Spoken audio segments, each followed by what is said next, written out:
once again, bro. Oh, okay. Well, never mind, bro. I thought, bro. I didn't know you was gonna say that. It's all good. Let's just do this, bro. Ladies and gentlemen, welcome back to another episode of the Polytickin Podcast. I'm Marcus, and that's Sefa, bro. I had a funnier intro, but it's just I couldn't even think about it. No, it's cool, man. You know what I was gonna say? I was gonna call it two fat guys with a microphone.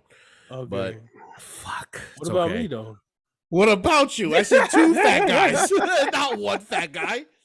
If you want to talk about yourself in third person twice, that's fine. But I mean, you know, bro, this fool, he gonna call me fat and then drink a glass of water trying to make himself look skinny. Get the hell up out of here, bro. I'm actually up 20 pounds, bro. It's disgusting. I feel disgusting. I gotta go back. You know, muscle weighs more than fat. Shut the hell up, dude. I've been eating like shit, dog.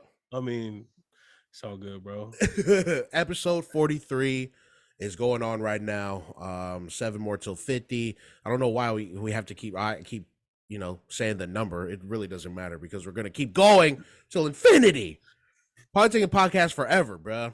Other than that, man, what is going on in our worlds, bro? What's up with you, fool?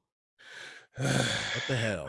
All right, man. I got a story. We're gonna open up with this. So you about to have a field day. And I apologize for the people watching because my visual, I don't know what's going on with my phone. But anyways, yeah. So yeah, as you know, every Friday I volunteer. So every week I volunteer. The people that come in, they're very regulars. Mm-hmm. So I see them. I'm the door greeter, so I see them and I greet them every day, every Friday. I say hello. I say what's up.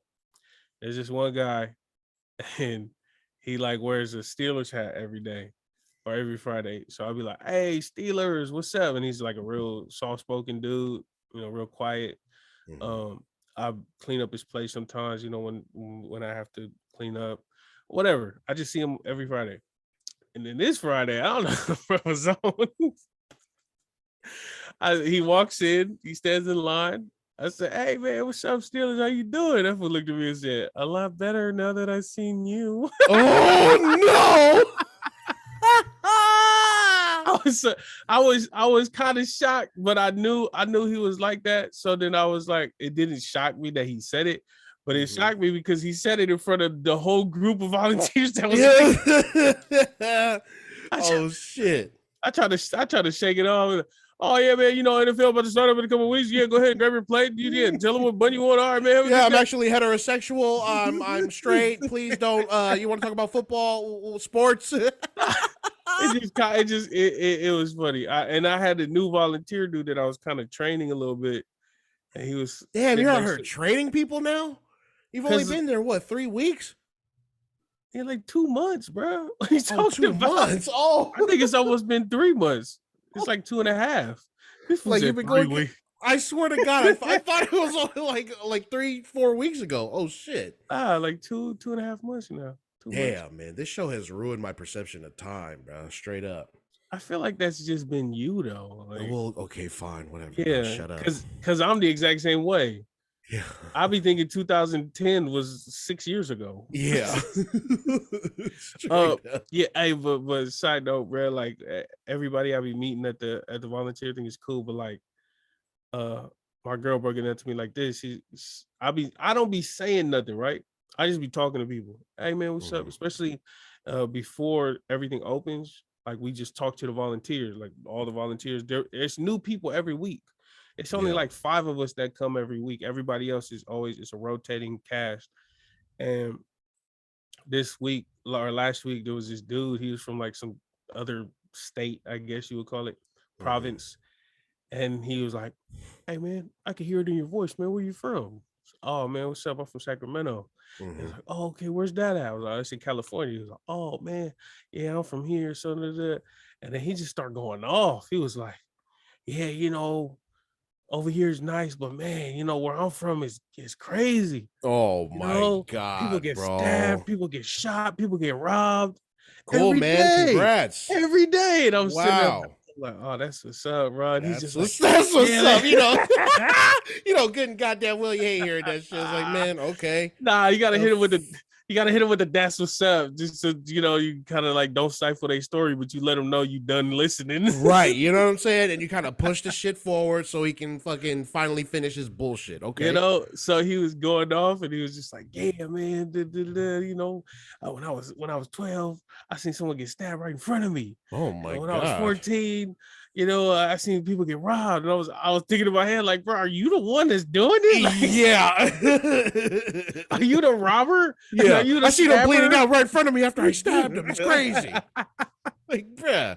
And so, I mean, he was real cool. And the funny thing is, like, after we was talking and he was saying his story or whatever, like afterwards, I was like, hey, so I'm gonna need you to get some plates. I'm gonna need you to get, and he was like, I got you. And he was running over there, running back. I said, man, this is great because I walk slow. Yeah. So you go ahead and handle that. But yeah, bro, exploit the fact that he's trying to impress you with all of his street tales and shit. We're like, hey, man, I heard you.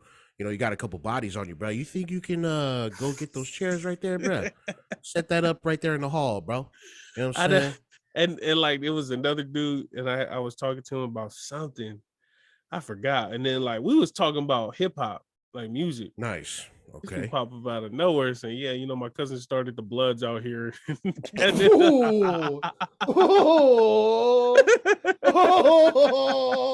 Hey. Hey, I'm gonna need a confirmation from all the Bloods out here in Carson. Okay? I don't know. Maybe it's true. So I was telling my girl that she's like, all these people want to try to, and I'm like, maybe it's true. Like, I don't know. Right. The verifications. You know what I mean? You know what I'm saying? As soon as they hear some kind of street twang in somebody's voice, like, oh, I have to impress him with all the dirty shit I kind of know about. You know what I'm saying? I don't. I'm like, dude, I'm a nerd. Like, I'm not who you think I am. Yeah. If they only knew, bro. If they listen to the podcast, they'd be like, damn, I'm impressing the wrong guy. Yo, shut the fuck up. I've said it on this show before, man. There's nerds in the trenches too. He's not in the trenches, but he's familiar with the trenches. My guy's familiar with the trenches. Anyways, man, that's what I've been up to, man. Just getting hit on, and I guess that was another form of getting hit on. The dude telling me his war story. Yeah. Yeah. I got hit on double. Never mind. Anyways, did it make you uncomfortable when he did that? When he said that to you? I know you had that idea that maybe he swung that way, but did you feel uncomfortable?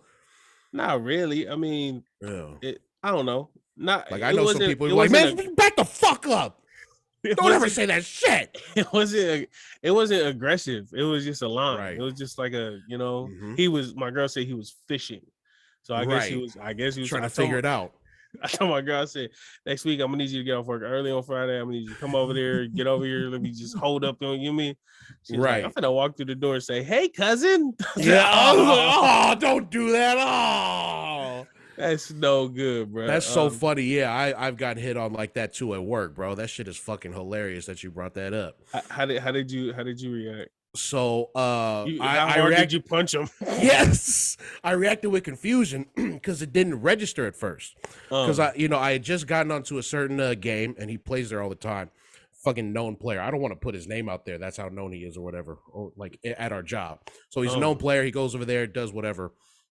And I'm sitting there at that table like the first time. I was like, hey man, I'm blah blah blah. I was like, oh, I'm Marcus. What's up, bro? He's like, oh, I've never seen you on this side before. Oh, yeah, this is my first time here at this table, man. I'm like, oh, man, they should bring you around here more often. Okay. Yep. How do you know that's all he said? Yeah, that's all he said. Look, I don't know. He could be talking about whatever, he can say what, he could be thinking whatever, but that was where my mind went. I was like, is this dude hitting on me? Are you narcissistic because the guy thinks that you do your job really well? Yeah, maybe. Maybe I'm just that fucking vain, bro. Like, oh God, he's asking if I should come here more often, bro. It's fucking weird, dude. Do you think he swings that way, or does he? I think he does. I think he does. So my gaydar is kind of strong, bro. I'm not gonna lie. How did you strengthen it? Like, I don't know. I think it's natural intuition. Yeah. that shit is always funny, bro. Yeah. I know people in my circle who'd be like, like they would balk at that. I was like, whatever, dog. I mean, if somebody, a man or woman, is like overly aggressive hitting on you, then that's it's a little much. You know what I'm saying? Anybody though. Right. But I mean, if it's just a comment or whatever, especially like since we're dudes, we're not really like physically threatened by anybody. If somebody just make a little comment, then it's whatever. But yeah, it's whatever.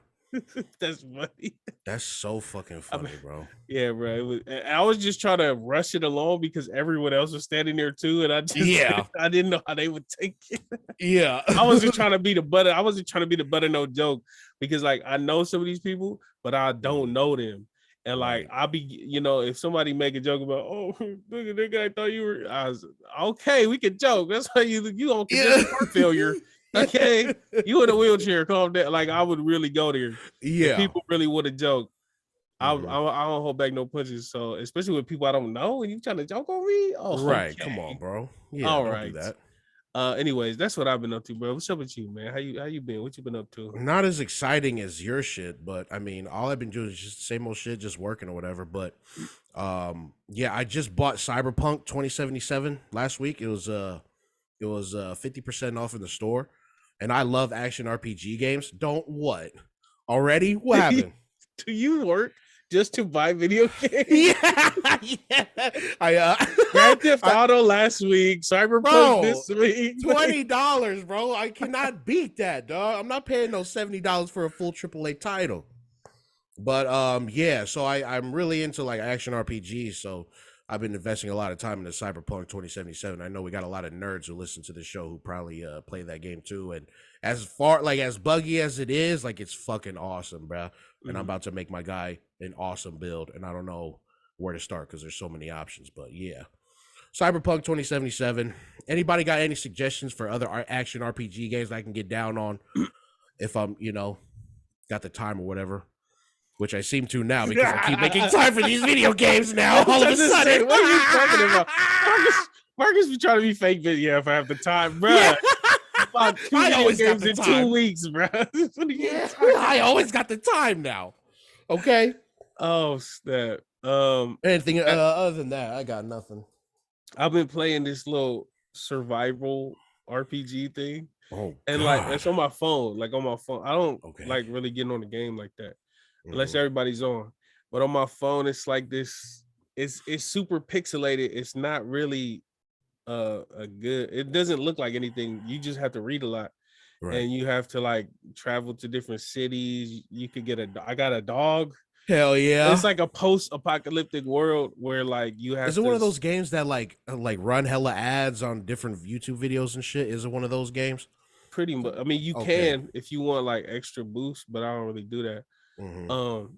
And like you need a gas mask. They got like radiation poisoning. Nice. And, I got mutated. Nice. I got mutated, so now I have to find like wood and metal to build a shower so that I can shower off the mutation. Bro, and then like you run into people and you have to figure out if you want to fight them or if you want to run from them. Yeah. And then you can have your dog come and help you. It sounds crazy. And I'm gonna be real. I was so frustrated playing it because I died a couple times in the beginning. But then it was I was up late last night playing that. That's how they get you, dog. Yeah, so I want to build. I want to make one. I want to team up with a dude who's a nerd who could do the coding and create a game like not like a super cyberpunk type of game, but something that'll be like text based or something like that. Super simple to write, but still like fun. I think that would be dope. I'll be like having a point and click, almost like a point and click adventure. That'd be cool. Yeah, some just RPG based. I don't like the action. I like RPGs, but I like the turn based. I don't really like the action because I suck at like. Wow, you are nerdy as fuck. So you like turn based? You like turn based combat? That is crazy. Freaking Final Fantasy and none of that. I kind of suck at turn-based games like that. I like How Pokemon. Do you suck at a turn-based game? Because you turn. Yes. but there's a whole bunch of strategy that people don't really take into account, like the Marvel, those Marvel games on the phone too, where you collect your cards. Yep, That's my shit too, and that was fun. Wait, but Marvel Snap no, or Marvel, like Marvel Heroes, whatever it's called. I think Marvel Hero or something like that. Where Mm-hmm. and they had like different events for when the movies came out and shit. I remember when Deadpool came out. Yeah, that one. You get to collect your characters and shit. Like that's fun, but then I get tired of that real quick. And then there's just like times where you fight a boss and like you got to go back because you got to get a power up that you missed or some shit, or go back. Like I don't know, you got to do a lot of backtracking and shit. At least in action RPGs, I'm in the middle of the shit, and if I die right there, I don't know. It's funner backtracking in action RPGs than turn-based combat for me. Okay, I get. Yeah, we just different people. Yeah, the fighting is cool, but like, bro, when you like a regular sized dude and you fighting a big old monster and you just cutting at his legs the whole time, right? It just don't seem fun to me. Like if you gonna fight, okay, and it's like a reactive fight, like a fight night or something, and you punch the dude, you hit him in the face, his face move, like it actually makes sense. Okay, then I get it. Or you shoot an arrow and you hit him in the knee and he kneels or something. I get it, but like if you just fighting and it just standing there, it's boring to me, bro. Okay, fair enough. Yeah, fair enough. So if it's not real enough, like it takes you out, okay? Yeah, it just feels like you're fighting a wall that can shoot a laser beam at you every 10 seconds. Or stomp the shit out of you because they're like 10 feet tall. Like, you gotta jump and roll and duck, and it just whatever. Fair enough. Anyways, we'll wrap up our nerd talk now because we do a little too much. I wanted to start off episode 43 with saying rest in peace to some legends. Rest in peace, Sinéad O'Connor. Rest in peace, Tony Bennett. Rest in peace, Paul Reubens, who's actually just passed. Or I'm pretty sure I just seen the reports an hour ago. Paul Reubens, aka Pee Wee Herman. And yeah, bro. So Sinéad O'Connor, did you listen to her, or did you know a lot about her? I didn't know a lot about her. No, I didn't really listen to her like that. I just seen that one of her biggest songs was a Prince song. It was a cover of a Prince song that she got permission from Prince to do. But also, like the biggest point of reference for me is her getting banned from SNL. Yeah, I think she was banned from SNL because of she was performing whatever, and it was a whole bunch of anti-government stuff that she was saying on stage. So a lot of shit that they didn't really allow at all, you know what I'm saying, that they weren't cool with. But other than that, I didn't really listen to her music like that or really know her impact like that until I seen like articles and shit about her. Yeah, I feel like when I seen that she passed and I seen the pictures, like I knew who she was. I wasn't familiar. But reading her story, bro, like I was like, dang, it's some really dope people out here that we're just not aware of. Like and people like older than us that were around when things were happening in real time, they'll tell you like, oh yes, Sinéad O'Connor she was an activist through and through. She actually got banned from SNL. It wasn't the government stuff. Bro, she was singing a song and she said, she stopped in the middle or at the end of the song and she said, don't forget who the real enemy is. And she pulled up a picture of the Pope and ripped it up.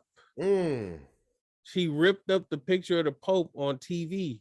Yeah. And so apparently, because I wasn't old enough, or I don't even know if I was alive to witness that.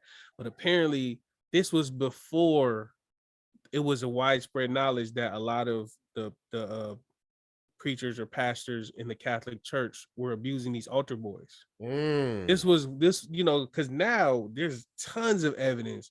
You got a bunch of documentaries, a bunch of article write-ups, a bunch of investigations that you can read about that point to these Catholic priests that touched these kids, and then they didn't really do anything about it in the past, and even currently, like there's current actions too that are just being overlooked. Right. She did that in a time where that wasn't public knowledge or that wasn't widespread knowledge. That's crazy. And I'm just like, yo, it don't get no more gangster than that. It don't. Like you got people out here that's gangsters calling out the dudes from the next block or people in their own city. But she called out the Catholic Church, bro. That's crazy to me. to have to have the balls to do that. So reading her story and knowing that she was really like activist type person, and knowing that I've seen her picture but not really known her story for my whole life until she passed. Right. I just think that that's a super letdown on my behalf. And like it just makes me want to learn more about these artists who we probably were too young to see them in their heyday. Like even with Prince. Yeah. Like with Prince, where you know he had legal trouble with binding contracts. He changed his name to start making music under his, you know, on his own. He changed his name to a symbol. And he started referring to himself the artist formerly known as Prince. And like he was talking about how like these labels from these big major industry organizations, they was giving out these bogus contracts. And like I was too young to realize this fool was an activist in his own right. So it just made me want to be more aware and to be more knowledgeable about like artists from the 80s, 70s, 60s, people that we didn't really know about growing up. Yes. Yeah, that's cool. I didn't know that either. Shit, goddamn, bro. Tell me about it, dog. Yeah, that's wild. Pee Wee Herman. Were you a fan of Pee Wee Herman growing up? Kinda. I only seen like his show in passing and shit. I didn't really. Yeah, you know. I didn't like stick around and watch it. I just know that what's his name? Lawrence Fishburne was in there. Was he? Yeah, I think in like the early like versions of the show and shit, like towards the beginning and shit. He was like this black cowboy dude who was one of Pee Wee Herman's boys and shit. Yeah, his homies. Yeah, bro. Other than that, I didn't really like watch him or anything, but I knew like, you know, his impact and shit. Yeah. But he also had his own controversies too, which isn't fair to bring up. And to be honest about it, the version that I heard as a kid versus the version that I read as an adult, you know how we all know he was caught, you know, touching himself at a theater, right? Foo-fooing at the theater. I didn't realize it was an adult theater. Yeah. Where you think it's like, well, it's kind of, I mean, it's an adult theater, you think. Yeah, I didn't realize it was an adult theater. It was, I thought he was just at the Barbie viewer, you know? Like, you know, I thought he was just at a regular theater. Like, no, it was an adult theater, you know, kind of. But so I listened to some interviews from Paul Reubens a few months ago, and bro, crazy history with him. Like, what and do you the mean? fact, like the fact that in 78, he was a celebrity in 78. Like people were saying there were no celebrities in the 70s. I mean, there were celebrities, but like now, there's a 100,000 people with 1 million followers who can all be claimed as a celebrity in their own right. In the 70s, it was the A-Team. It was Pee Wee Herman. It wasn't too many people that were famous on TV. So the fact that he was famous, bro. This fool was he was caught on the stage by Prince. This fool was known by like, you know, the Beatles type people, like the Rolling Stones dudes. Bro, he was a celebrity. Not like these days celebrity, but like back then in the 70s, there were no real. He was like one of 100. Oh, that's so out of it was. Bro, I didn't know he was that big. Yeah, dude. He got caught on stage by Prince. Prince brought him up on stage at a show. Oh shit. Like, so bro, what I'm telling you, man, like that's part of the whole thing, like me trying to learn about these people from before us. These dudes was big deals, and we look at them like, oh yeah, that's funny dude with the bow tie. Like, dude, you ask an elderly person, like an older person about Pee Wee Herman, they're gonna say we had our TVs tuned in every week. That was the only things to watch. So it was, bro, it's crazy, bro. It's crazy. Yeah. I didn't know he had such a huge impact in pop culture like that. Because we too young. Yeah. We way pop too culture young. Zeitgeist. That's crazy, bro. What the fuck, dude? And Tony Bennett, rest in peace, man. You know, I remember his work that he did with Amy Winehouse, the work that he recently did with Lady Gaga. That was sad to see him go, but you know.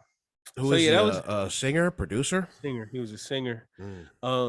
He developed dementia or Alzheimer's, one of those recent years. And Lady Gaga has said the way that she would talk to him when he days up, like, he just go into a daze. She'd sing him a song of his, and he'd come right back to it, and he'd sing with her, and then he'd remember what he's doing. And there's an interview before this was public knowledge that his brain wasn't all there. He was on the red carpet, and they were asking him questions, and he was kind of like standing there a little bit. She walks up to him, and you could see her. She starts like scatting. She starts scatting a little bit, and then he looks at her and he says hi, and then she's like, hey, and she keeps it under wraps, and nobody knows that he's actually, he's kind of having an episode. And then she brings him right back, and she talks to him, and that's just how she was protecting him. So Tony Bennett, man, rest in peace to the legend, and shout out to Lady Gaga. Rest in peace to Amy Winehouse too, because her and Tony Bennett, they also had a collab going on long time ago. So nice. All right, man, my fault. I had to bring it down. Nah, yeah. What a downer. Fucking Debbie Downer. My bad, bro. It was good. And I just seen the news and I was like, man, I want to talk about this real quick. But anyways. Yeah. No, it's like, bro, for me, like, you want to get to know all these artists from back then. It's just like, bro, I can barely keep up with the artists from like 2000. You know what I'm saying? 2005. Yeah. You know what I'm saying? True. Like, there's a whole bunch of artists that, we should just be familiar with just to learn something. You know what I mean? So I don't know. That would be a dope little podcast. Man, what? What do you mean? To just deep dive into characters that we may not realize are these monumental figures from before our time. Trademark that right now. God damn it. We got like 3 or 4 shows in the works already. That would be incredible, bro. Whoa, that is tight, bro. Almost like a VH1 behind the music, but from 2 dudes who don't know much. Learning in real time. I think that would be like really cool. Poetic, the Uso Poetic 685 from Samoa in New Zealand. He posted a video of this group. I don't know if they were poly. There was some kind of Pacific Islander. The Jets? It wasn't the Jets. It was some totally other group. And it was like old school hip hop from the 80s or maybe the early 90s. But like, and they looked like us, but they sounded like straight up hip hop from back in the day. Oh, shoot. I'm like, I've never heard of these people. And it wasn't, I don't think it was the Jets. And so it's a lot that I haven't personally discovered that I think needs to. What's up, Poos? What's your name? Name of the game. Like, God damn, what's up? What's up? Yeah. I said Sugar Hill game. Yeah, I said a hip hop, a hippity, a hippity. I said the feet, the cocky. Racist. Yeah. Oh shoot, bro. Oh man. Wait, were they from New Zealand or Samoa? Yeah, they was from New Zealand. Oh shit! And I be tripping when I remember that the How Bizarre dude was, I think he was Maori. Okay, cool. I be the Paul, or maybe Samoa. I don't know, Paul something. The How Bizarre. That's us. Oh no, that's us. No, you know that song though? I don't think I know that song. No. Every time I look around, I see your face. No. Oh, you gotta send that to me, bro. Dog, when you hear it, it's one of those. It's one. You gonna be like, oh, I forgot I knew this song. Whoa. That's one of us, bro. That's what I forgot whether he's Maori or Samoan or what but yeah, bro, that mug is crazy. You know who does a good job of documenting long lost Polynesian artists like that is Polynesian Music over there on Instagram, bro. They do a really good job of deep diving and finding these artists. So another dope platform from our people, positive. Shout out to them. Hey, so since we was just talking about a New Zealand artist, right? Bring us into our next topic, my brother, because Marcus is about to lead this. Take the point. Take the point. So I was told about this movie. It's coming out of New Zealand. Told about it like a week ago, 2 weeks ago. We wanted to talk about it last week, but we didn't watch it yet. So we took the time out this past week to watch it. And it's been the talk of our community for a little bit. The movie's called Inky Pinky Ponky. Daddy had a donkey. Donkey died, daddy cried, Inky Pinky Ponky. It was directed by Damon Fepuliai, who we all know is the director of Red, White, and Brass, right? Yeah, we I also didn't got to know watch that. that. Yeah, I think he co-directed it. Mm. It's an hour long short. Is it a short film? A film? Because it just hits about an hour. I think it's a solid film. It's a solid film. It was put out on YouTube for free by oh no, I think it was a TV series. I'm tripping. I think it's a TV series that they put all together and made into one long video. Oh, I okay. think that's what that is. I think correct me if I'm wrong, New Zealand. Please don't come for me. But yeah, so it's put out by the Coconet TV over on YouTube, and we watched it, and we both thought it was hilarious. Yes. So so like, what were your thoughts on the movie? Now that we're talking about it, and what I'm saying, because we had a week to digest it, and God bless it, man. I thought the movie was hilarious. Everybody was saying that they really liked the movie. They just like the fact that this is a film created by our people, putting on our people, what I'm saying? Something that is really, huge in our community. And we talked about it. We talked about it a couple times on the show, the third gender, the Fakaleiti for the Tongan people. She was Tongan. Lisa. Movie centers around a character, Lisa, high school girl, third high school, because she keeps getting into fights because motherfuckers want to fight her all the time because she's transgender. And she's played by Amanaki Faletau. So, what did you think of the movie, bro? Yeah, I just want to say you got some good pronunciation when it comes to these languages, bro. Come on, bro. Was you practicing that? No, man. No. Okay. I know some stuff. Oh, dude, you know way more than I do. Cause Yo, the director. Can you say the director's name again? Damon Fepuleai. And can you say her name again? Amanaki Faletau. Yo, come on, bro. Come on, hey, man. Don't mess with Marcus, bro. Shut Marcus the fuck got his up. notebook out. Don't mess with Marcus, bro. Straight up. But back to the movie. Yeah, I loved it, bro. I mean, I think this is just another stepping stone for our sense of humor to really take the spotlight. Yeah. I think we as Islanders, we have a certain type of humor, and it's really relatable to a lot of people, but I don't think it won't hit the way it does for our own people. Yeah, so, it's very niche. Like, it's very niche in what it's showing on the screen and stuff. Like, obviously we're gonna know, and I feel like I always think like, oh, everybody knows that's how we get down, but that is that is really not the case. People don't even know of us. Like, there are people, especially in the States, that will look at us and be like, dang, these some big Asians, or damn, there's some big Mexicans. Yep. I was getting called Mexicans by some dealers at the job. Yeah, so that's really it. We not that known, especially out there in New Zealand, probably a lot. Yeah. It's a lot more frequent. But yeah, watching this, bro, is so funny. Bro, the movie's hilarious. The premise of the movie was it was like believable. It wasn't too outrageous. I don't want to jump to the end, but my favorite part of the movie was the talk that she had with her mom. Oh yeah. Hey, I don't know who the mom is. Give her all the awards. Yeah, she was good too. Hell yeah, she was. Hey, that little dialogue in there was, hey, I'm man. Like, damn, what are we watching right now? Is this the Sundance Film Festival? Yo, take this off of YouTube, bro. Yeah. Put this on the Sundance app.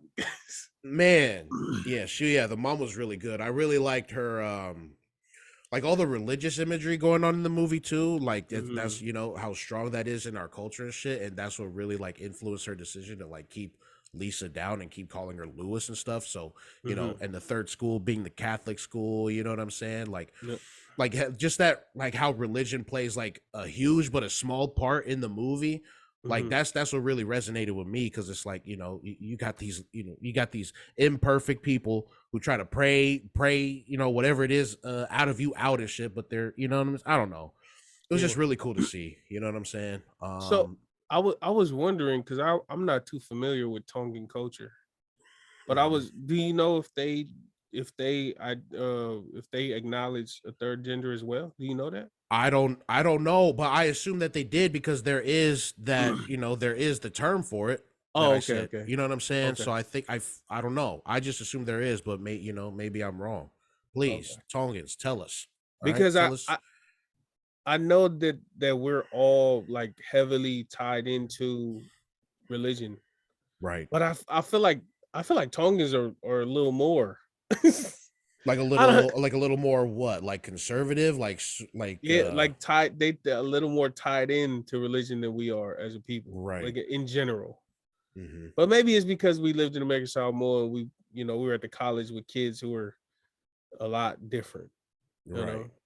So I always feel like more Tongans are probably more Mormon than Lokukaiki. I mean, not that matters, but yeah, not you know yeah, what I'm saying? Like, yeah. I don't but think I don't know. I really don't know.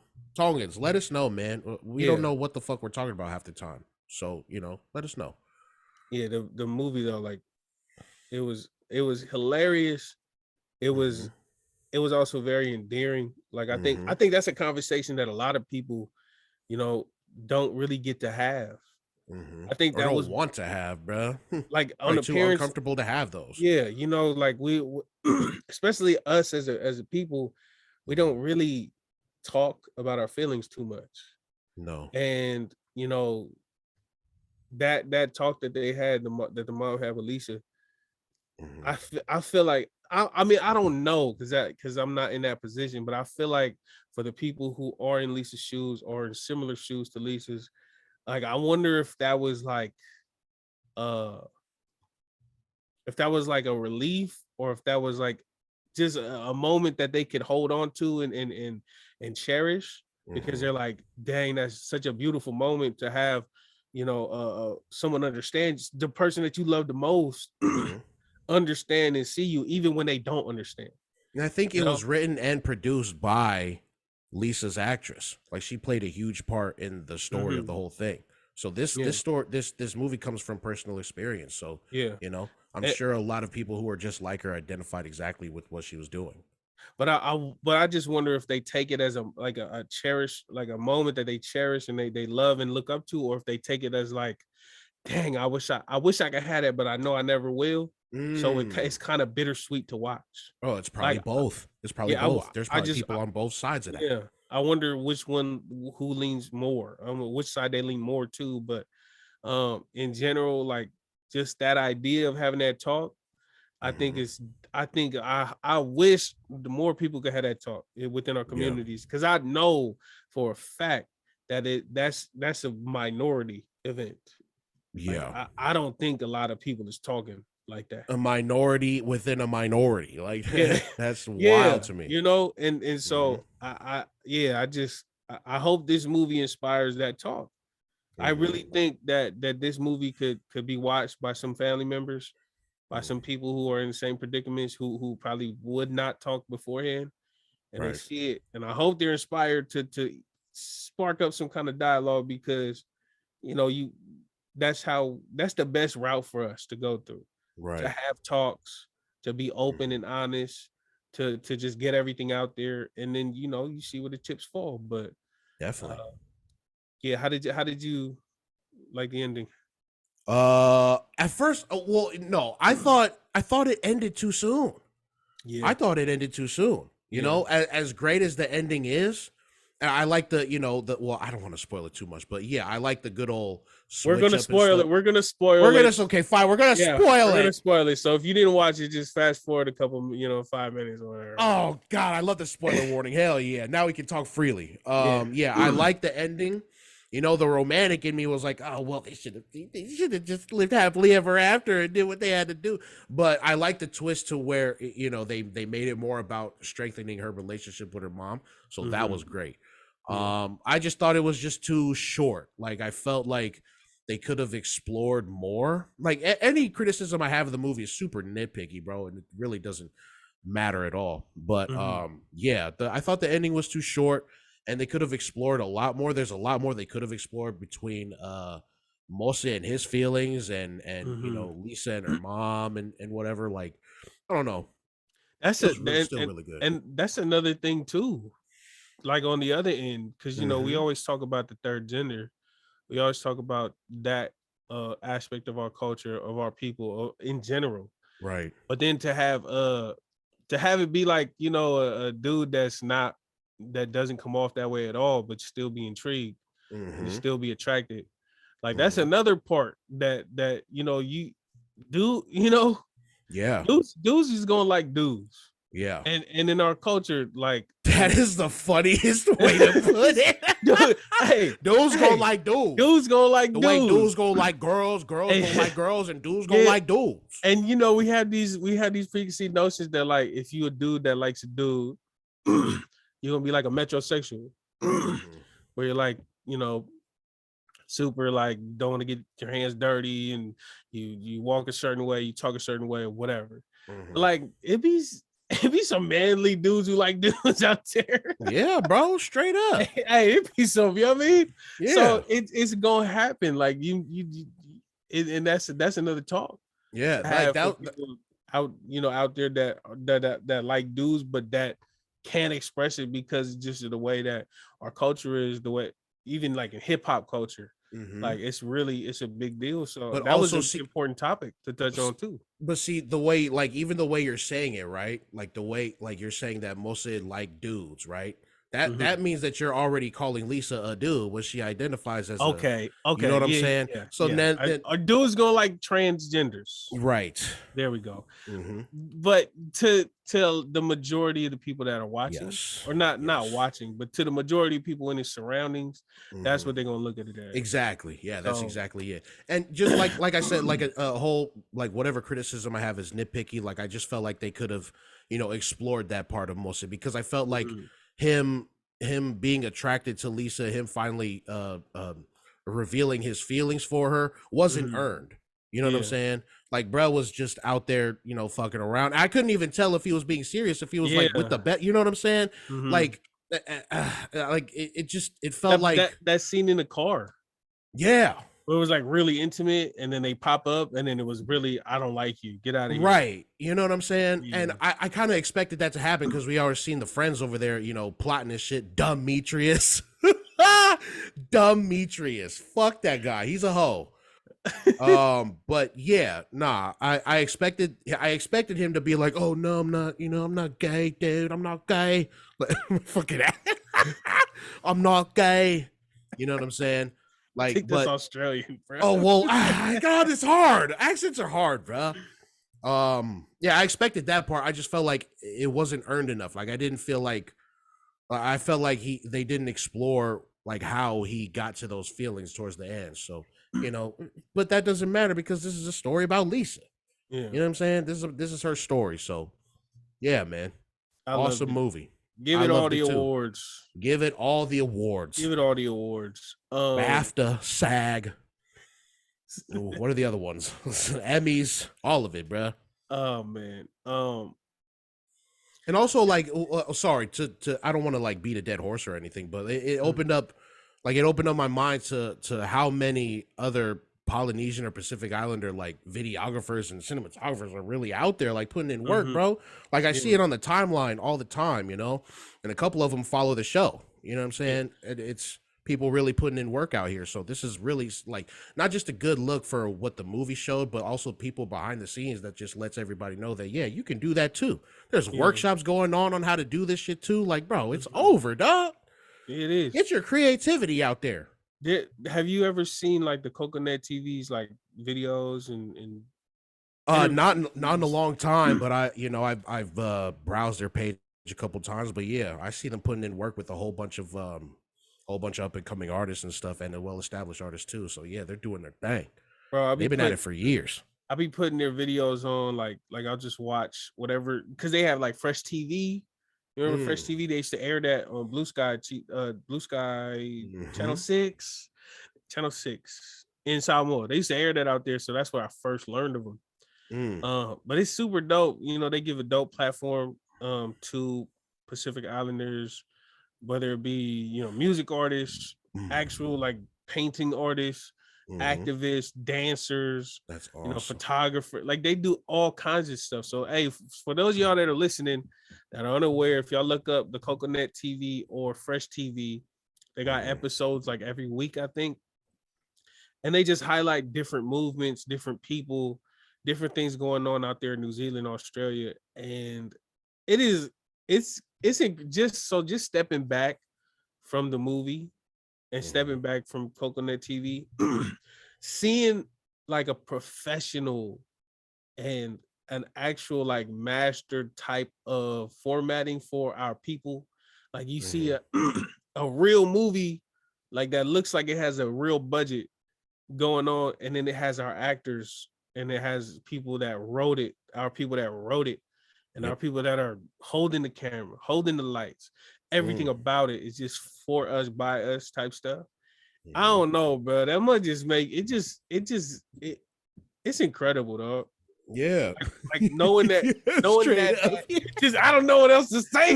Goddamn it, it's incredible. It's bro, because like for so long, like out here, everything that we've seen come from us, it was very makeshift, it was very independent, it was very shoot and go guerrilla warfare type camera styles. It wasn't nothing that was like in a studio or scripted with lighting and boom mics and these are like 4K. full on production companies, like so like super invested. Just seeing that, they say representation matters. Just seeing that just makes it seem like, oh, I could be a writer, or I could write an episode, or I can do all of this and that. It's over. It just makes it seem more reachable to me personally. Straight up. And so I hope people are watching this and seeing this and just telling themselves too, like, damn, bro, if they could do that over there, we could do that over here. Yeah, you got that right. We can do that over here. Keep writing. Shit. So yeah, man, just the movie itself is great. What it represents to me in my mind, seeing this type of production is great. And hopefully from here, these actors and actresses and writers and directors can go on and do some really dope stuff in the future and use this to like catapult themselves, man. Because straight up, this is a hood classic. This is a hood classic. The timeline has been jumping. Yeah, everybody been talking about it. So they went gold in the hood. So. Time to take it to the next plateau. But so it's up there with Once Were Warriors, The Good Old Whale Rider. Okay. I mean, it has to stand the test of time for sure. Right. But it's definitely on its way, I would say. I don't know how many views it got on YouTube, but I want to see how much it got. Okay. So man, shout out to them, man. Shout out to Marcus for taking the time to learn how to say everybody's names. This guy's good. This guy's good. Yeah, man. I feel like it's easy too. So we just built up New Zealand. I think I think we need some stability in the place. You know what I'm saying? We just built them up. We just gave them some major props. Yep. But it's time for the wrecking ball to come down. Go ahead, Marcus, take us away on our next topic. They got the Little League World Series going on, all right? And the USA play New Zealand, all right? The Little League World Series, the boys baseball team, the USA, representing the USA, put the beat down on New Zealand, 43-1, okay? I just wanted to throw that out there. New Zealand, humble yourselves. We already know there's a whole bunch more Polynesians out there. We know. And you guys are doing a great job with the representation. Just know we smacked y'all in the Little League World Series. Okay? 43-1. How y'all let 43 runs go by you in 9 innings, New Zealand? All that power y'all got over there. You know how many goddamn good athletes y'all got over there, and you couldn't even put the beat downs on these little white kids out here playing Little League World Series? 43-1. There we go. You're welcome, New Zealand. I'm gonna just say this. I didn't know about this happening. I didn't read about it. I didn't hear anything about it other than Marcus telling me about it. So I hope y'all's reaction is the same as Sefa's, man. I'm just playing. Don't come for us. I was just kidding. I just want to say this right now, Lua, if you are listening, and hopefully you are. Because I know you a word wizard. So go ahead and direct all your paragraphs to @OhHelloMarcus. This guy, he likes to use his words too. Y'all can go back and forth. I would love to see that little debate / interaction. I will get my popcorn ready and then watch on the timeline and see y'all going back and forth on Twitter. She's gonna get the best of me, man. She's way smarter than I am, bruh. True. But troll. Yeah, man. Shout out to her. Shout out to New Zealand, and shout out to the USA. I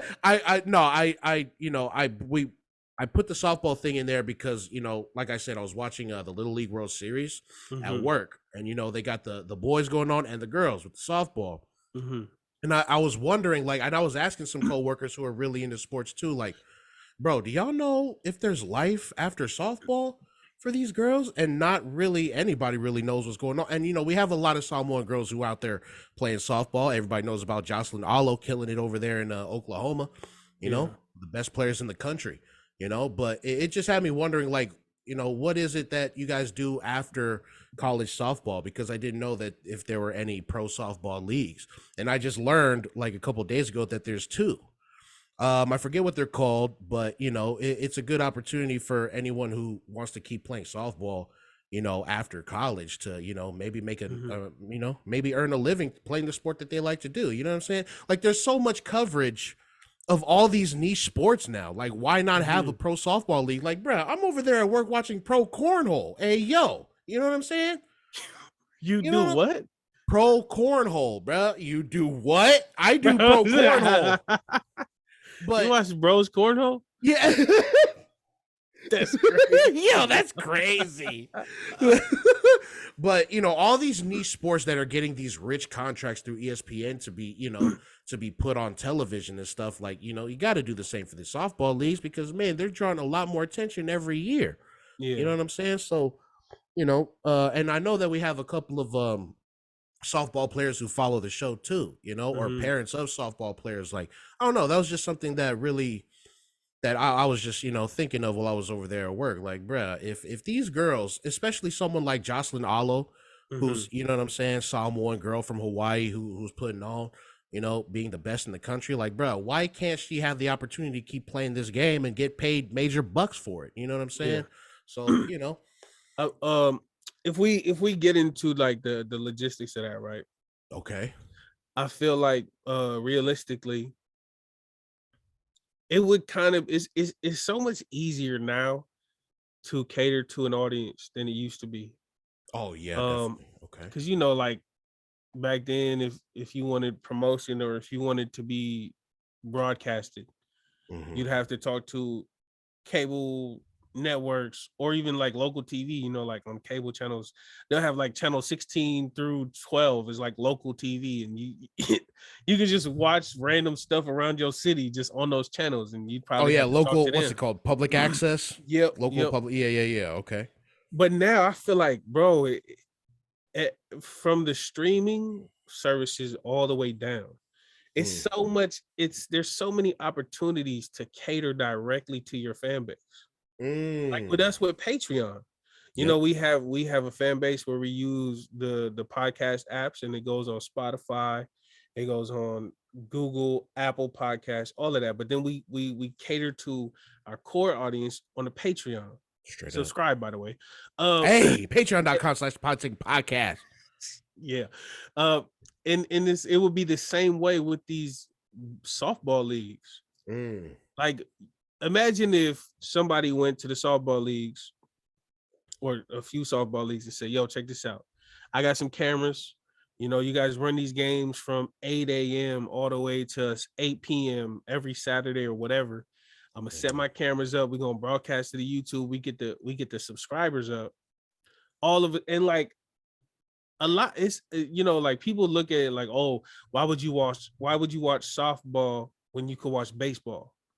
But the fact of the matter is, it's a lot of women out there, and it's a lot of women who love softball, who play softball, but had to go into other careers, right? If you gave them a chance to watch some baseball team, or to watch their alma mater, or to watch people that they went to school with, or people that they played with, or just I personally feel, and I don't have any like research to back this up, but I feel like women would be more would gravitate more towards a softball presentation than a baseball one, just because they can identify with it, just because they've been there, or maybe because they played on that team, or they played against some of these players. You know what I'm saying? So to take a league and to broadcast it, you attract subscribers. All of a sudden, this softball league that you play in is broadcasted all over the internet. Y'all got 100,000 subscribers. Guess what? During those inning breaks, that's a commercial to 100,000 subscribers. Sell them commercials. You get the money to get funding, and maybe the players don't get paid, but all of their traveling expenses get paid for, all of their hotels and whatever. Maybe they get a stipend or something until they can grow it and get bought out by ESPN or get bought out by, I was just about to ask that. Yep. I just feel like it's so many routes to go by, to go through in order to make certain things happen. And with the internet, I think everything is up for grabs. Hey, straight up. And that's not even without having to like get in bed with ESPN at the beginning. Like, you don't even have to ink your multi-million-dollar contract just yet. You know what I'm saying? Yeah. Like, if you just stream everything like live for free like that and attract the audience, the monetization will come. Yeah. They have a NFHS, National Football High School, something like that. My little cousin, I subscribe to it because he plays football in Texas and we can't watch him. They broadcast a bunch of high school football games. And like, you subscribe, it's like $12 a month, but people are subscribing to it because they want to watch. Yeah. And so they've been able to cater to their audience. They've been able to cultivate a good little following. They've been able to create a platform, and now they're profiting off of it on something that wasn't being profited on before. Right. Yeah. So ESPN's not picking that up. They're not getting picked up by like, their TV and shit, but until they'll pick like the top nation ranked. Right. But like not the regular old, the run-of-the-mill football teams, but like, bro, all of these high schools with semi all right football teams, all of these people graduated from there.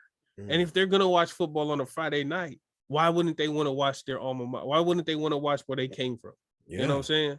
So I think for the softball people, hopefully they can create a platform of their own, and they don't want to get bought out too early, because then you had no leverage. You want to get bought out when you at the peak of your game, bro. Like, then you come to the table. You come to the table with numbers, with analytics, with all of these things, and you say, "This is what we bring to the table. What are y'all gonna bring to the table?" You know what I'm saying? That's how you become a partnership instead of a signee. You feel me? Ooh, you better talk to him. Hey, so that's just talk to him. Hopefully somebody can make that happen for them and connect those dots, because I do know, the softball, the life after softball.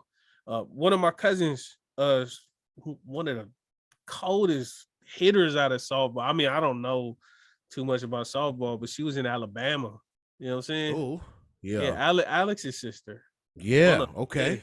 She was balling out there, and now she has like her own situation to where she's training. I think she has her own little training facility type stuff. Ooh, but yeah, but if there were some type of softball that league, professional league that actually paid out really well and could make a living off of that, I'm pretty sure she would have made it in there easy. Yeah, right. Yeah, she was balling. That's hard. Yeah, I remember Alex talking about that, man, when we was all out there. Like when her sister had just gotten there too. So that's awesome. Yeah, bro, I'm with that. So just a question, just to throw this out there. Do you think there's a bigger audience for women's softball, like pro women's softball, or in the WNBA? And I know that sounds like an obvious answer, but it's really not that. I don't know. I don't feel like it's that obvious. You know what I'm saying? Because I just feel like the audience for the WNBA is lower compared to the male, whatever. Like that's already no. But just I think between the two, I think it'd be a pretty good even match as far as viewership for both sports, because like as many girls as I knew playing basketball in high school, like as far as my cousins and my family, they played softball. You know what I'm saying, or volleyball. You know what I'm saying. So I just feel like I just feel like if they follow the steps that you outlined here, then there is definitely a huge market for a pro softball league that they can stream out to the people who want it. And I think there's a whole bunch of people who would want to watch that shit. Yeah. So yeah.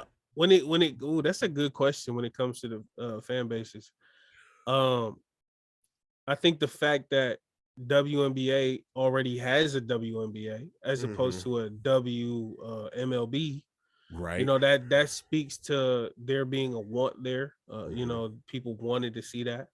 People want to see that, so that they got that established. But then there's also like the fact that basketball and women's basketball is the same thing. There's no different rules. And I don't know if this is sexist. It might be, but just to point this out, right? what WNBA or women's, they play basketball with the same rules and regulations as men. And you'll see it, bro. Like there's a big difference in athleticism. There's a big difference in heights. Right. So like, you know, there's only a few women who could dunk really in the WNBA. Right. And a big part of the NBA, like aside from just skills, high flying dunks is a big, that's always going to be highlights every week. That there's going to be somebody getting dunked on. There's going to be somebody jumping up and getting blocked trying to dunk. That's a big like attraction.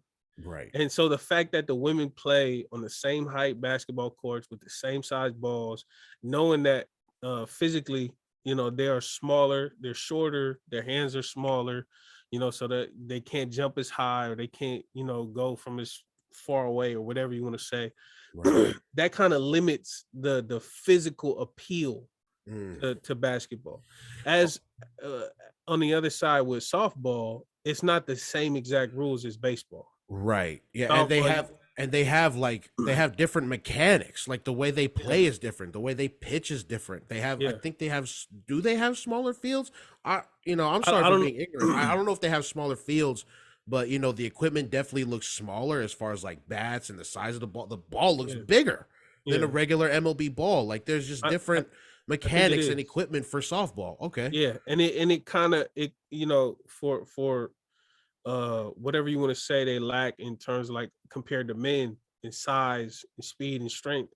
Right. The changes in softball, it kind of makes up for it, and it kind of still keeps it entertaining to watch. And it keeps everyone at a even playing field, bro. If you know what I'm saying, if it's all the same, like it's all even, bro. It's kind of you can see the differences between the NBA and the WNBA, you know, with everything that you just highlighted. So it's like I'm pretty sure there are more people playing basketball, especially in America. Well, only in America, amongst women. But I feel like softball is a worldwide type thing, bro. Like baseball, I didn't realize baseball was a big thing out here in Canada until I got out here. And like I'm seeing everybody's playing baseball, everybody's playing little league and softball. So I think worldwide, a women like a WMLB might pop off for real. They just gotta cater. They just gotta cater to their audience and not really try to do the widespread promotion and try to focus on exactly who they want to focus on and promote. Yeah. Use the internet, man. Hell yeah. Shit. Use that shit. Make some God blessed money. We're trying to do the same thing. Monetize your interest, man. We gonna stay on sports. We've not talked about sports in a long time, but there was a big fight this weekend. Wait, one? We had two big fights. That wasn't as big, though. UFC fight wasn't as big. Okay, that's a good one. See, you can okay, go on. You could look at the amount of money they both got paid, and you could tell how bigger. Okay. The boxing fight was way bigger. I don't even. Errol Spence Jr. versus Bud Crawford. Did you watch it? Nah. I was at work when it was going on, but you know, I know of the hype and stuff. I didn't know that they were going into it. I didn't know like about any of their records. I know they went in undefeated, but I didn't know how really truly influential they both were. I didn't know they were that fucking good, and they're kind of getting together at like almost the peak of their powers. Yep. So I this think is yeah. I think that's one thing to say about this fight is in the modern era, especially after Mayweather, right? Mm, A lot of people will tell you Mayweather kind of started this whole thing where having a perfect, no loss record is first and foremost to a lot of these fighters. And mm, it wasn't like that before. You see a lot of these fighters that are 30 some years old and they only got like 30, 35 fights on a record. mm-hmm. And you see Muhammad Ali and everybody, bro, they had about 100 something fights at Right. 30 something. You know what I'm saying? It was a different time. Of course, back then they wasn't getting a lot of money, so they had to fight more to make more. Mm-hmm. But nowadays the money, especially if you're at the top of your craft, the money is ridiculous. Mm-hmm. You could fight one time and then be done. Yeah. So I really don't blame them, especially with like all of the history of CTE and a lot of sports. Mm-hmm. But these two undefeated, and I don't know if they were both undisputed, but they were champions. Mm-hmm. I think Errol Spence had 3 belts. Crawford had 1 in that division. They made a fight happen, and a lot of people doubted it for years. I think 3 or 4 years, Mm-hmm. because it just doesn't happen in the modern boxing era. Mm-hmm. It doesn't happen to where 2 undefeated fighters will go up and put their records on the line. Right. Like, once you get that loss, you start your paychecks are cut. Once you Right. lose the belt, your paychecks are cut. Mm-hmm. People start looking at you crazy and differently, and it Mm-hmm. makes it harder mentally to kind of jump back into being a winner. Right. So yeah, it was dope that it happened. I don't know anything about boxing. I just, leading up to this fight, I watched a lot of the interviews, Yeah. and so they kept it really respectful, bro. I Yeah, I really seen like that. that. You see Mhm. that when they shook Yeah. hands at the Mhm. Yeah, at the weigh-ins, they had the camera behind them, and they were just chopping it up like they were buddies and shit. Mhm. Like just Yeah. it was really cool, man. Nothing, no reason to overhype it by like talking shit to each other or pushing each other like we usually see in like Yeah. pre-fight events. So yeah, no, that was really cool. I just, like I said, I didn't know of their legacy because I don't really follow boxing like that either. Like Mhm. the only really boxing I know is Canelo. As soon as I see Canelo, I was like, oh yeah, Canelo, yeah, Canelo. But yeah, that's so it. We already know how like in terms of popularity, boxing is compared to MMA. Like it's way down and shit. But I mean, so something like this is always going to be good for the sport. Wait, I don't what do know. you mean? Boxing is awesome. What do you mean way I've down? compared to MMA. I feel like What? the popularity of boxing is way down compared to MMA. You think MMA has more viewership than boxing, bro? I see. Boxing I has know more viewership than MMA. around the I don't know, man. Maybe in the USA, MMA has more than boxing, but maybe worldwide, yeah, there's probably more. I know what you're referring to, right? Because of David Tua and shit. Because a lot of people knew, you know what I'm Yeah. saying? Yeah. MMA is bro. nothing compared to boxing. I don't know. That's kind of I don't know. Do you see how much these fighters are getting paid? Well, yeah. They're getting paid $20,000 to fight on undercards. Mm-hmm. Errol Spence and him just made like 50 million or something. No UFC fighter has ever made that much. No, I think the most John Jones made was like 8 million, 9 million to fight. What about Connor? Oh well, he had to fight Floyd for that though. He had to fight Floyd for that bag in a boxing match. in a boxing match. Like UFC, bro. UFC. So we're Americans, so we see UFC all the time. We see them in. Dog, it is nothing. It's like comparing basketball to soccer. Oh damn! It's like okay, that. That's a good comparison. Soccer, we look at soccer like nothing, and we look at football and basketball as like the god tier of sports. Mhm. And you got soccer players making 500 million in 3 years or something. I don't know. Fair What enough. you mean? Well, no, that's fair. You know what? Because I don't know if it's just because I live here that I think that MMA is bigger. I just always thought like in terms of popularity, like mainstream popularity, more people know more about MMA than boxing nowadays. Until a big name fighter comes up like Errol Spence and Terrence Crawford. We don't know really anybody who's boxing outside of those two. Like I said, the only really boxers that I know are we didn't know them. We didn't know them. Who? Errol Spence and Crawford. Right. We didn't even know that. I've never seen a fight from them before. That's what I'm saying. But I know more about Gaethje and Poirier, and that's just me being an American who follows MMA more than boxing. You know what I'm saying? But I don't know. I feel like even when I look outside of that, I still feel like just in terms of mainstream popularity, MMA is higher than boxing nowadays, bro. I would say this: if that were true, then they'd probably be getting paid more. The pay would be substantially different. Like, you can't be more popular and make less and not right. Do you think Gaethje and Poirier got paid more than some second tier fighters who were on the same card as Spence and Crawford? Because you said each fight, not the fight that was right before then. No way. Yeah, before. No way. I don't know, but I would say no way. Maybe like the fights that happened at 3 p.m. Right, the prelims, undercard. Maybe them, but not anybody on the main card. No, I don't think so. We can look it up though. I could be wrong, but at the end of the day, bro, UFC is very popular among us because it's an American brand. So we're gonna see it when we go to the stores. We're gonna see. But you're just saying UFC as just being representative of all of MMA. But there are different MMA organizations, just like there are with boxing. Yeah, UFC is by far the number one though. Well, that's no debate. That's no debate. That's no debate. I'm just saying that there are other MMA organizations, because as soon as somebody says UFC, they automatically think it's all MMA. But I mean, that's beside the point. You know what I'm saying? There's different boxing leagues too. WBO, WBC. I think there's like 4. There's 4. Yeah, 4. Okay. I would love to see the viewership on those 2 fights. Because it just you could just tell it's different. Yeah. You don't really see like celebrities like super amped up to be at a UFC fight the way you do to be at some of these super cards on boxing. Right.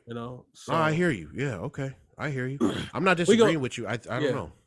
We're gonna look it up. We're gonna have it on the Patreon. So if I'm wrong, we're gonna not talk about it, but if Marcus is wrong, we're gonna make a whole segment about it. Yeah, that's some bullshit. I don't like that. No. That was, I don't know. Damn, I want to watch the fights. Both of them. Yeah, no, for sure. Oh yeah, and the Gaethje versus Poirier, that fight was hard. But bro, Dustin was winning that whole fight, or the whole first. I think it was 2 rounds. He got knocked down the third. Gaethje? He was winning. No, Dustin Poirier. He was winning that fight. He was doing his thing, bro. Like, Gaethje was looking a little lost. Oh, Gaethje took it? I didn't even know who won. That just ruined it for you? No. Yeah, bro. He did the same thing that Leon Edwards did to Usman. He faked the little right hand, and he followed up with the kick right there. And when he threw the right, or maybe he threw the left, I forget. But when he threw the punch, like, Dustin tried to duck. He tried to duck out of it, and instead he leaned right into the kick. Out cold, bro. And Herb Dean, that fool jumped in and he slid, bro. It was hella funny. Nice. He slid and saved him. But Dustin, he had retweeted the video, and he was like, Herb Dean hit me with the people's elbow. That's cool. Now they're 1-1. Well, what if they set up a trilogy fight? That'd be cool. Dustin wins that. I don't really. He was winning, bro. Like, he just got caught. So I think Gaethje be winging. There's no technicality with Gaethje. He just be swinging. And Gaethje is a beast in his own right. Like, I like both of them. Chin. Yeah. But I think if he didn't get caught with that, if it would have gone a little longer, he would have definitely edged that out. So I think in the trilogy, I think Poirier, he settles that score. Nice.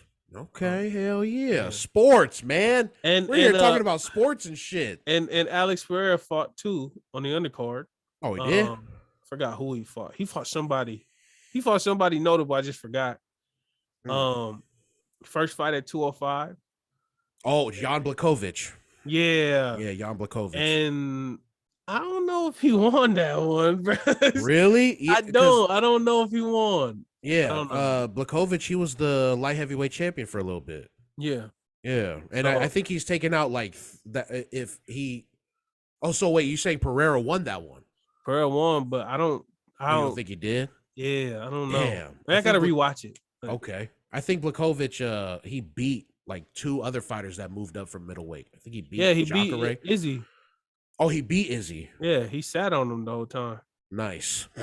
He literally just sat on him for like 3 rounds. Oh, just mauled that fool. Izzy couldn't do nothing. He didn't move up in weight. I think he stayed at like 190 or something. Oh, it's a catch weight.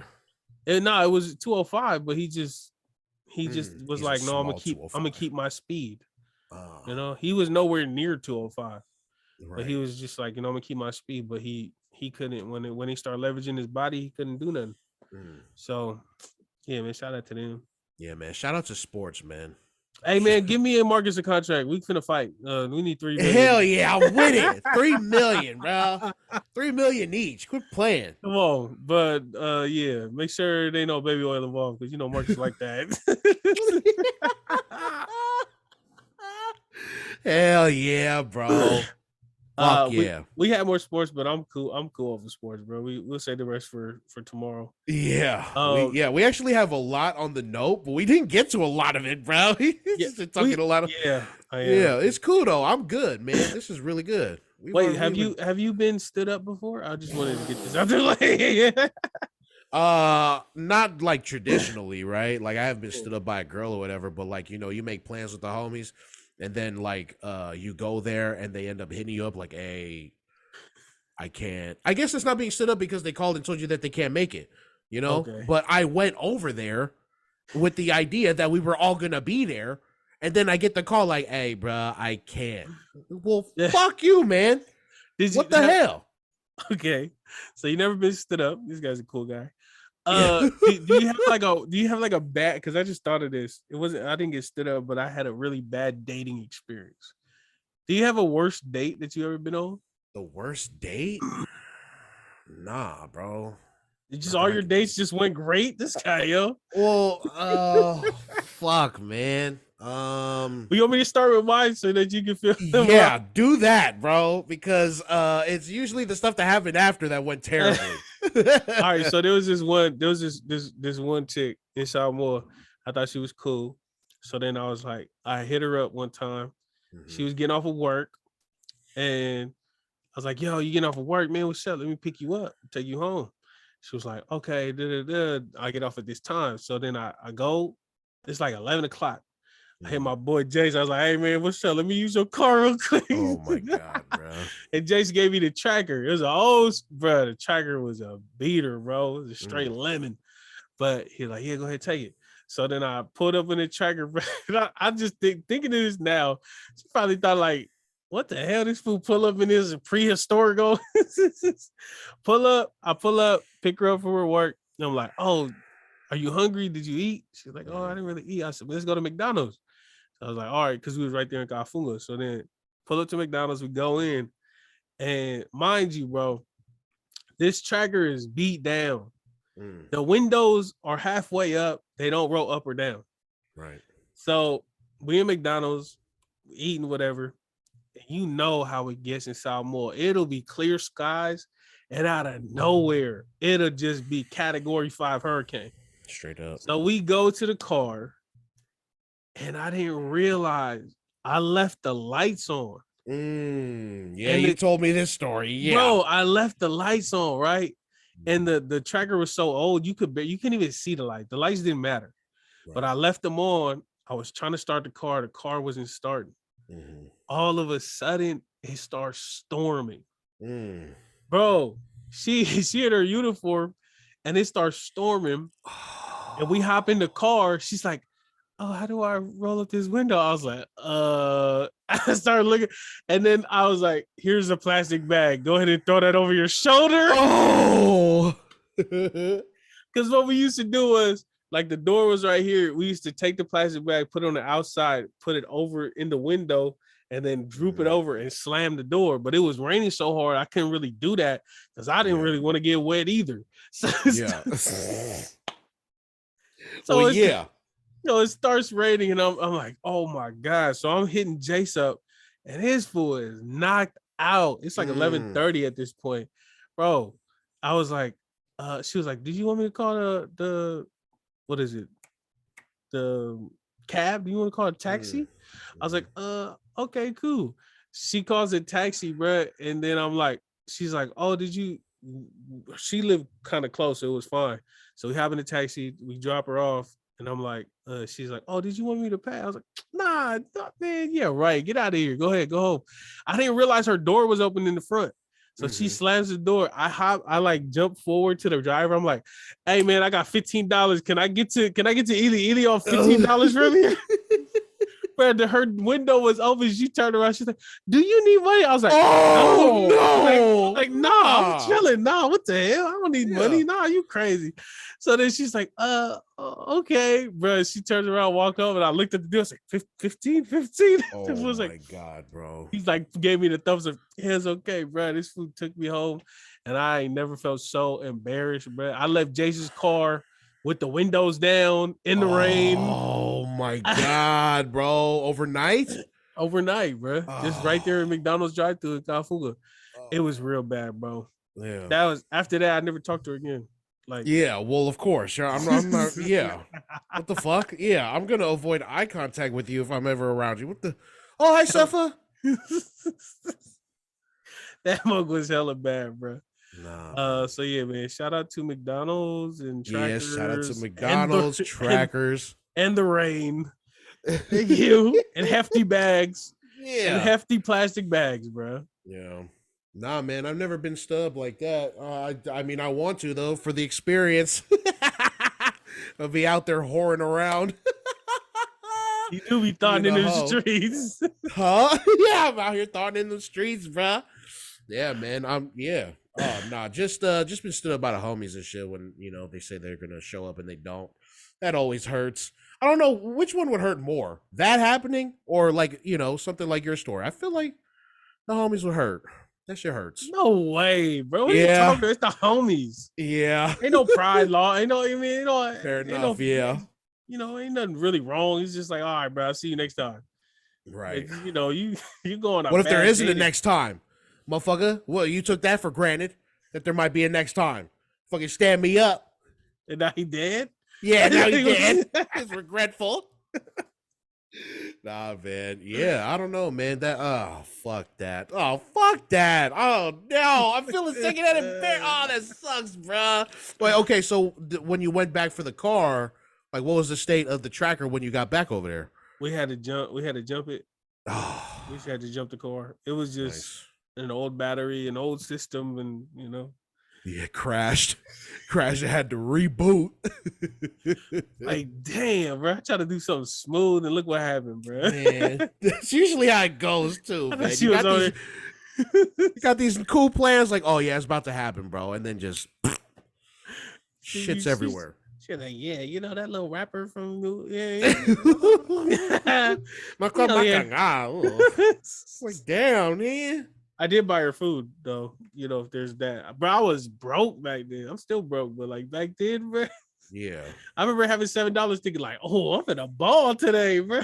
Yeah. Hell yeah. We finna get from Cocoa Bean today. Ooh. What was the shop right across the street from the college with the sandwiches? Anacletos. Yeah.